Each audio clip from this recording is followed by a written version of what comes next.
Oke, jadi di nomor saat ini ah, kita diminta untuk menampilkan dari ah, bekerja jam bekerja karyawan suatu perusahaan setiap harinya. Lalu terdapat kode yang saya sudah tampilkan mengenai kodenya tersebut bisa disimpulkan yang langkah yang pertama kita mengambil persiapan datanya. Ini adalah data aktual di mana noise adalah bilangan acak mensimulasikan variabilitas data. Langkah keduanya kita implementasikan dengan model regresi linear, yaitu menggunakan skiller untuk membuat regresi linear. Langkah ketiga kita membuat prediksinya. Jadi untuk sebuah 10 pendapatan 10 kali dengan jam kerja antara 60 dan plus 60, kita dapati di sini matriks tersebut menampilkan yaitu regresi lainnya. Garis regresinya ini dia menjulang ke atas dan prediksi datanya ada di angka X hijau ini, sesuai yang tertera dengan data yang ditampilkan 60 dan 160. Lalu visualisasinya berikut dijelaskan koefisiensi regresi dan intercept slope coefficient mengindikasikan seberapa besar pendapatan meningkat setiap jam kerja tambahan. Jadi setiap orang yang bekerja dengan jam yang meningkat, dia akan otomatis mendapatkan pendapatan yang meningkat. Ya, prediksi pendapatan jika jumlah jam kerja adalah 0. Evaluasi model dari visualisasi jika data aktual mendekati garis regresi model baik. MSC yang rendah juga menandakan performa baik. Prediksi untuk 100 jam kerja bandingkan prediksi dengan data aktual 20.000. Perbedaannya kecil, model memberikan hasil yang baik. Lalu untuk nomor 2, di mana kita diminta untuk analisis eksplorasi data dengan variabel yang ada, gender, membership status, angkanya juga termasuk. Lalu ada normalisasi standar fitur numerik seperti umur dan pendapatan, meningkatkan performa model. Kita bangun modelnya dengan menggunakan random forest classifier dari skitler untuk bangun model klasifikasinya. Model yang didapatkan menampilkan confusion matrix sebagai berikut. Dia dengan precision, classification dan recall dan F1 score, lalu ada support.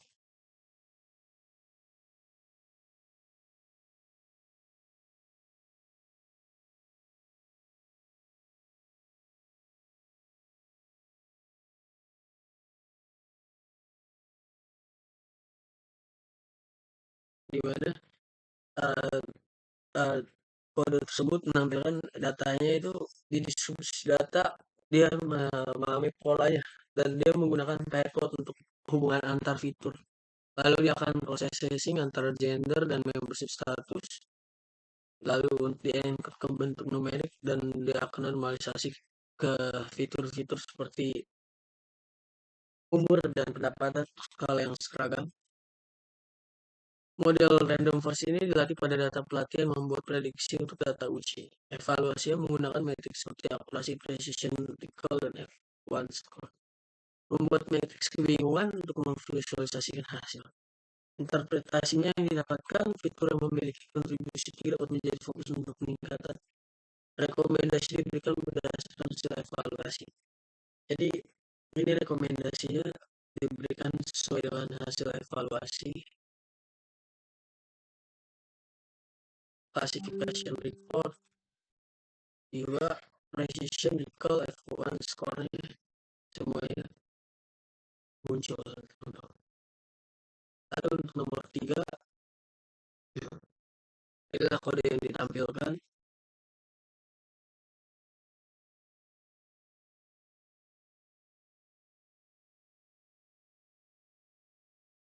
Di mana kita membuat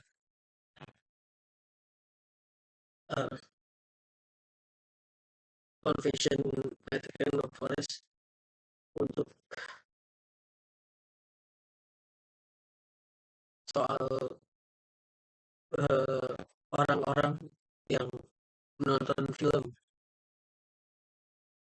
Didapati dataset yang kita temukan di sini ada umur dan gender, location, favorit, dan genre film. Lalu ada premium subtraction. Rata-rata didapati dengan premium subtraction-nya itu ya di genre action dan di angka umur 25 sama dengan gender laki-laki.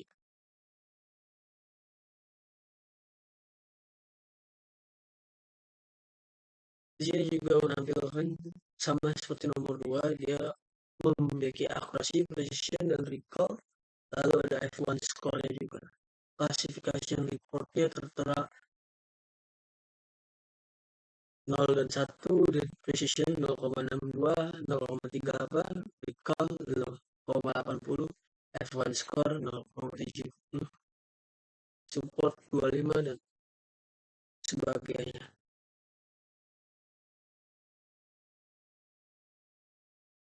Data set yang dihasilkan ini mencakup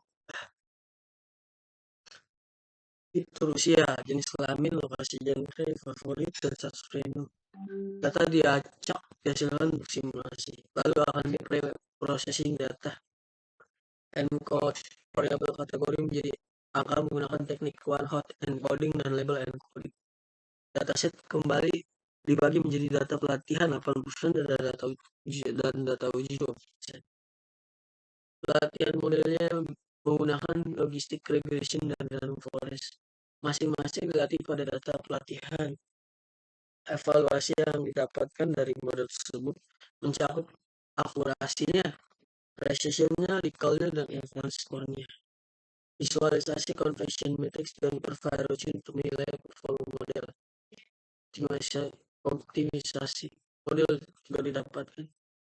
Grid search digunakan untuk mencari parameter terbaik dari random forest.